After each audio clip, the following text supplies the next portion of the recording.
Hello and very warm welcome everyone. Today we will discuss Mr. Hamel's character sketch. Mister हैमल का चरित्र चित्रण आज हम पढ़ने जा रहे हैं, जो कि हमारे द लास्ट लेसन चैप्टर का एक मेन कैरेक्टर है and he is one of the most popular characters of our flamingo book. तो आइए मिस्टर हैमल के बारे में और परिचय प्राप्त करते हैं और उनके कैरेक्टर स्केच को और डिटेल में जानते हैं, उनके कैरेक्टरिस्टिक क्वालिटीज को और डिटेल में समझते हैं. First of all, Mr. Hamill plays an important role in the last lesson. He was one of the main characters of the story. Mr. Hamill last lesson chapter के मुख्य पात्र हैं और वो कहानी के में एक बहुत ही महत्वपूर्ण रोल प्ले करते हैं. He was a French teacher in a local school in Alsace. Alsace के एक स्थानीय स्कूल में वो एक फ्रांसीसी भाषा पढ़ाने वाले शिक्षक थे. He had many good qualities of head and heart. Chapter के थ्रू आउट द चैप्टर हम देखते हैं कि उनके चरित्र में बहुत सारी चारित्रिक विशेषताएं थी. उनकी चारित्रिक विशेषताओं को आइए एक एक करके जानते हैं. पहली क्वालिटी उनकी थी, ही was a traditional school master. वो एक परंपरागत स्कूल शिक्षक थे. डेडिकेटेड एंड सिंसियर टीचर, वो एक समर्पित और निष्ठावान शिक्षक थे. Hard task master and strict teacher, वो बहुत ही सख्त और कड़क मिजाज शिक्षक थे. एंड ऑनेस्ट पर्सन, वो एक ईमानदार व्यक्ति थे. ही लव्स गार्डनिंग, उनको गार्डनिंग का बहुत शौक था. इमोशनल एंड सेंसिटिव पर्सन, उनके कैरेक्टर का एक और दूसरा पहलू हम देखते हैं कि वो बहुत ही ज्यादा सेंसिटिव और भावुक व्यक्ति थे, एक संवेदनशील व्यक्ति थे. हाईली रिस्पेक्टेड टीचर, वो एक बहुत ही ज्यादा सम्मानित शिक्षक थे. A true patriot, and at the last of the chapter we find that he was a true patriot, कि वो एक सच्चे देशभक्त थे. So let's see all these qualities in detail. उनकी इन सारी क्वालिटीज को हम डिटेल में समझते हैं एक एक करके. पहली क्वालिटी हम देखते हैं, he was a traditional school master. Traditional school master means he was stereotype school master. He always kept his terrible ruler under his arms. Students were afraid of him. He was very cranky. वो एक stereo type school शिक्षक थे, यानी stereotype में रूढ़िवादी शिक्षक थे, परंपरागत शिक्षक थे. जैसा चले आ रहा है, जैसे इमेज एक कल्पना जैसे शिक्षक की बन गई है, वो वैसे ही शिक्षक थे. यानी कि उनके हाथ में हमेशा एक छड़ी रहती थी, जिससे कि सारे स्टूडेंट्स उनसे डरते थे.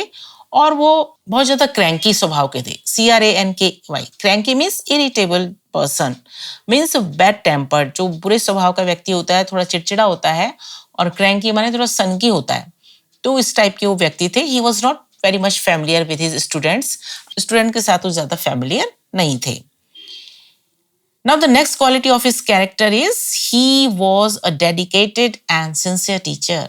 वो एक बहुत ही समर्पित और निष्ठावान शिक्षक थे. He gave 40 years of his service to his school. Even on the last day, he taught each and every lesson sincerely. He had served faithfully for 40 years in the same school. वो एक बहुत ही समर्पित शिक्षक थे. हम कैसे जानते हैं उनके बारे में कि उन्होंने एक ही स्कूल में बहुत ही ईमानदारी से, बहुत ही वफादारी से अपनी सेवाएं दी, अपने कर्तव्यों का निर्वहन किया. यहाँ तक कि स्कूल में उनके अंतिम दिन में भी उन्होंने अपने विषय के एक एक टॉपिक को बड़ी ही ईमानदारी से पढ़ाया. उन्होंने ग्रामर पढ़ाया, उन्होंने चैंटिंग पढ़ाई, उन्होंने राइटिंग सेक्शन को लिया और सारी चीजों को बहुत ईमानदारी से पढ़ाया. उन्हें कहीं नहीं लगा कि अब मैं इस स्कूल से जाने वाला हूं. So we can say that he was a very dedicated and sincere teacher. अगला जो उनकी चारित्रिक विशेषता है वो है, he was a hard task master and strict teacher. वो एक बहुत ही स्ट्रिक्ट, सख्त मिजाज, एक कड़क शिक्षक थे और एक हार्ड टास्क मास्टर थे. हार्ड टास्क मास्टर माने, टास्क मीन्स होता है कार्य, टास्क मास्टर में कार्य लेने वाला. यानी कि he was a great disciplinarian. He could not tolerate any indiscipline in his school. वो एक बहुत ही बड़े डिसिप्लिनेरियन थे, यानी कि अनुशासन प्रिय व्यक्ति थे. वो अनुशासनहीनता यानी इनडिसिप्लिन को सहन नहीं कर सकते थे. टॉलरेट मीन्स सहन करना. और इसीलिए स्टूडेंट्स उनसे डरते थे. स्टूडेंट्स उनसे क्यों डरते थे? जब भी स्टूडेंट्स स्कूल देर से आते थे, वो उनको डांटते थे, मारते थे, उनको पनिशमेंट देते थे. और जब भी स्टूडेंट्स प्रिपेयर होके नहीं आते थे, अपने लेसन्स को लर्न करके नहीं आते थे, then he always would give them punishment. So he treated them very hardly, an honest person. इन सब के अलावा हम देखते हैं कि उनके कैरेक्टर की जो दूसरी खास विशेषता है वो है he was an honest person. वो एक बहुत ही ईमानदार व्यक्ति थे।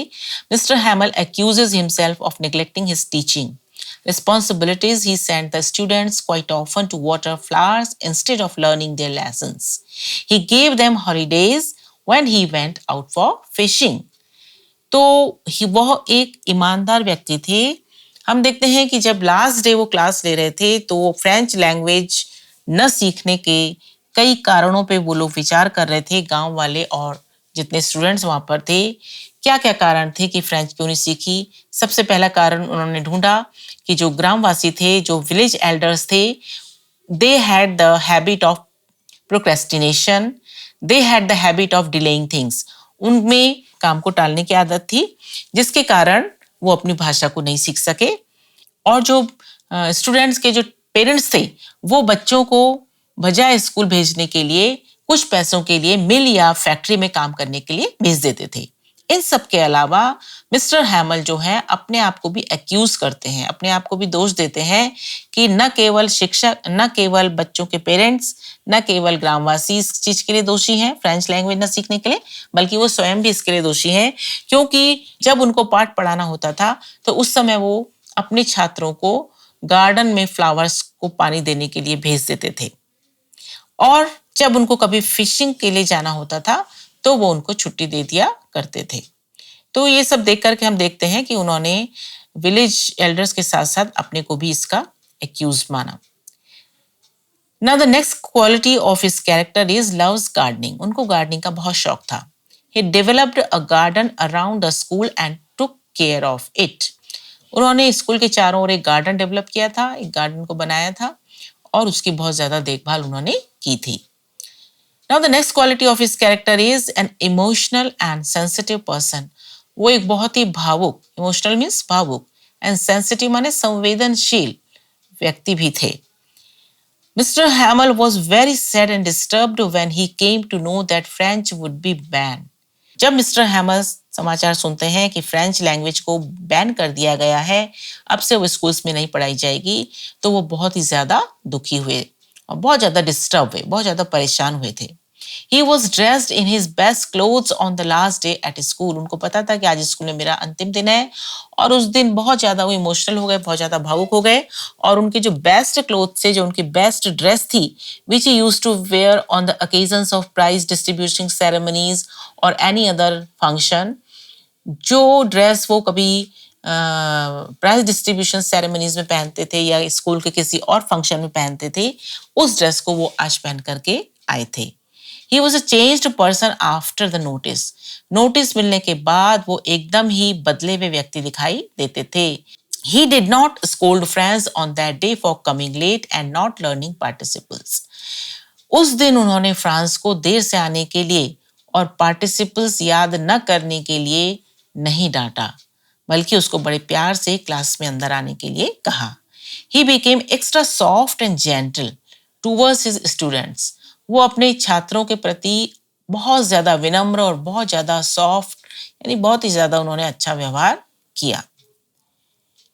Now we come to the next quality of his character, a true patriot. वो एक सच्चे देशभक्त थे।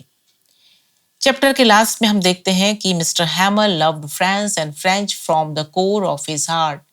कि मिस्टर हैमल अंत में हमको एक बहुत ही ज्यादा देशभक्त के रूप में दिखाई देते हैं, जो कि अपनी भाषा और अपने देश से बहुत ज्यादा प्यार करते थे। उन्हें अपने देश फ्रांस और अपनी फ्रांसीसी भाषा से बहुत प्यार था। He considered French language as the most beautiful, clearest and logical language in the world. क्योंकि वो अपने एड्रेस में या विलेज एल्डर्स को, स्टूडेंट्स को एड्रेस करते हैं, तो उस एड्रेस में, उस संबोधन में वो फ्रांसीसी भाषा को पूरे विश्व की सबसे सुंदर, सबसे सुस्पष्ट और सबसे तार्किक भाषा मानते हैं। He asked his countrymen to guard it among themselves and never to forget it.